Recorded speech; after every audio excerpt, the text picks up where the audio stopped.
बिस्मिल्लाहिर्रहमानिर्रहीम। अस्सलाम वालेकुम वरहमतुल्लाहि वबरकातुहू। तो शुरू करते हैं लेसन नंबर 1 अपना। लेसन नंबर 1 में आपको मैं मेन चीज़ जो होंगी वो बताऊंगी कि स्ट्रोक कैसे लगाते हैं, कट क्या होता है, नुक्ता क्या होता है और आपने कौन कौन से एंगल्स की प्रैक्टिस करनी है ताकि आपको आगे जाके मुश्किल ना हो प्रैक्टिस करने में। तो फर्स्ट ऑफ ऑल आपने कलम को होल्ड कैसे करना है। एक कलम को होता है ये सुराख वाला हिस्सा, ठीक है, ये जो आप देख रहे हैं होल वाला हिस्सा यहाँ पे होता है और ऊपर होता है टिप वाला हिस्सा। आपने पकड़ना है इस तरह टिप से, ठीक है, जैसे आप नॉर्मली पेन को पकड़ते हैं आपने वैसे ही कलम को पकड़ना है। अब होता क्या है कि आपने जब कट लगाना और आपने जब लिखना है तो आपने बहुत ज़ोर से नहीं लगाना, आपने फ्रीली होके लिखना है, तभी आप अच्छा लिख सकेंगे। तो फर्स्ट ऑफ ऑल मैं आपको बताती हूँ कि कट क्या होता है या नुक्ता क्या होता है और नुक्ते की जो डायरेक्शन जो एंगल होता है वो कितना होता है। ये आपके पास डी है, डी का ये जो एंगल है 90 है। 90 को अगर हाफ हाफ करेंगे तो 45 बनता है। जो कट का एंगल होता है और जिस डायरेक्शन पे आपने कलम को पकड़ना होता है वो होता है 45। अब मैं ये 45 का एंगल ऐसे है, मैं ज़रा नज़दीक कर देती हूँ। तो ये आपको मैं बताया था कि कट जो होता है वो 45 डिग्री एंगल पे होता है। तो ये आपके पास 45 डिग्री एंगल ये है। आपने कलम को 45 डिग्री पे आपने रखना है अपने कलम को और नीचे आना है ऐसे। आपने एक स्क्वायर सा बनाना है ये,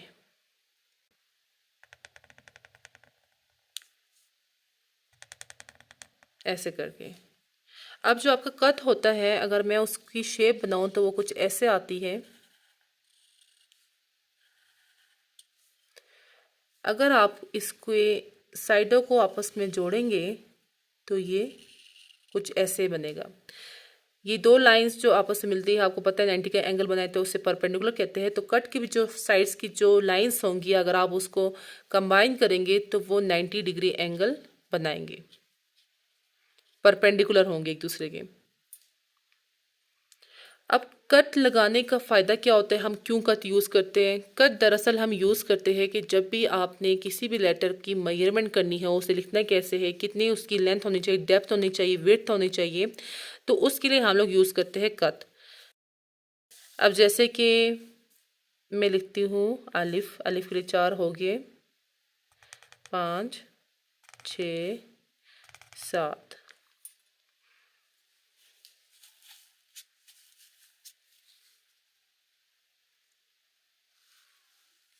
अब जो लेटर आपने लिखना है, लेटर में आपने ध्यान ये रखना है कि जो कट था वो 45 डिग्री एंगल पे था, बट जब आपने लेटर्स लिखने हैं तो लेटर्स आपकी होनी चाहिए 70 टू 80 या 85 डिग्री के दरमियान में। आपका जो ये निब है ना, आपने इसको ऐसे करके रखना है, यहाँ से आपका 80 और 70 ऐसे करके। अब लेटर लिखते हैं। लेटर लिखने के लिए आपने कलम को ऐसे पकड़ा 70-85 डिग्री के एंगल में, नीचे आते जाए,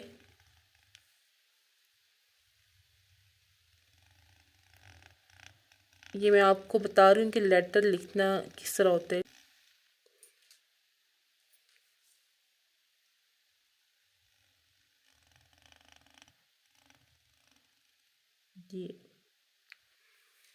ये आपके पास आ गया अलिफ। तो लेटर्स की जो आपके पास एंगल होगी वो होगी 70 टू 85 होगी।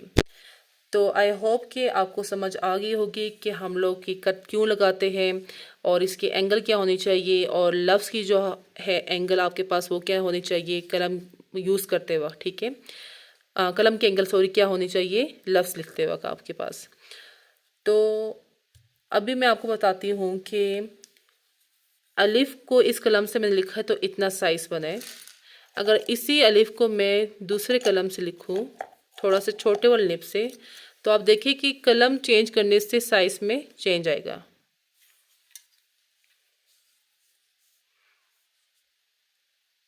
ये देखिए, ये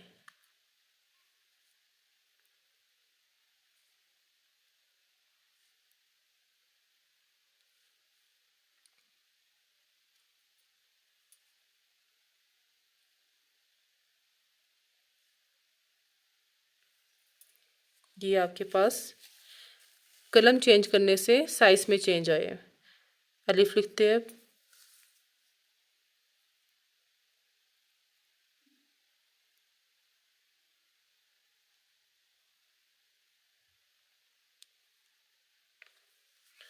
तो इस कलम से आप देख लें कि अलिफ की साइज़ ये है और इस कलम से ये है।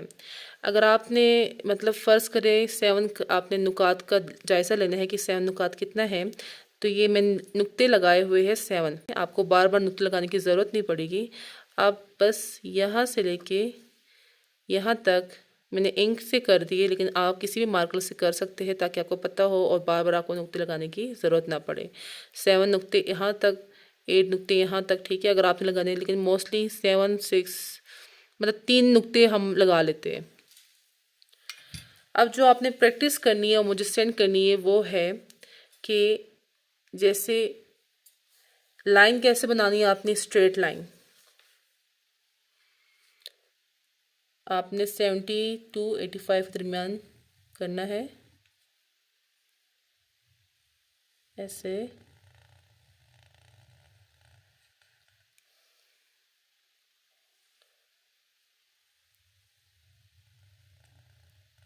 ये है स्ट्रेट लाइन। आपने स्ट्रेट लाइन की प्रैक्टिस करनी है।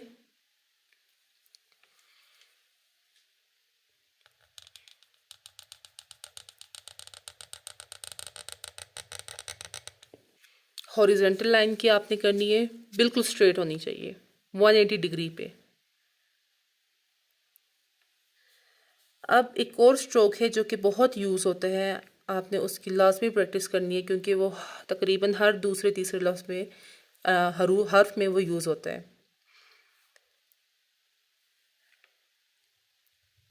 आपने ऐसे कर्व लेके नीचे आना है और आप फिर देखिए मेरी डायरेक्शन कलम की थोड़ी सी ऊपर की तरफ चली गई है ऐसे।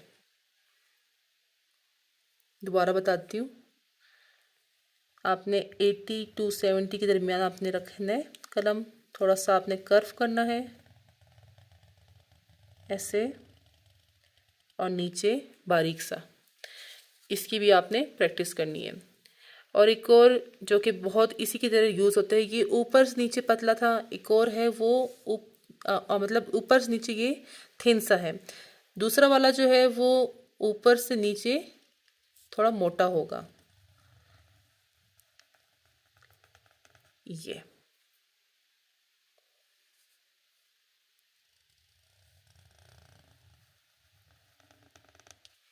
ऐसे।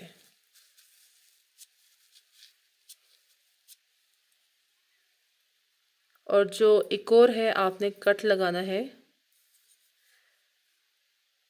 45 के एंगल पे।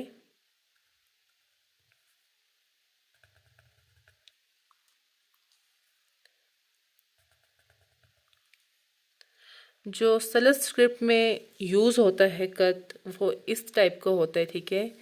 और ऐसे भी यूज़ करते हैं मोस्टली, अगर आपने देखे हो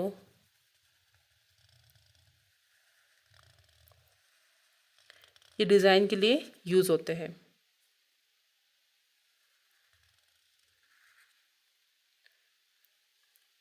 तो ऐसे आप नहीं करना है। और कोई कोई जो है मतलब डिज़ाइन के लिए यूज़ करते हैं कट को, ऐसे करते हैं नीचे लाके थोड़ा सा ऊपर, नीचे लाके थोड़ा सा ऊपर। तो कट जो यूज़ होता है मोस्टली वो ये वाला होता है, ये डिज़ाइन के लिए यूज़ हो जाता है। तो जो आपने प्रैक्टिस करके मुझे भेजनी है वो है, आपने कट लगाना सीखना है, स्ट्रेट लाइन, हॉरिजॉन्टल लाइन, और एक और जो है आपने डायगोनल लाइन भेजनी है ऐसे।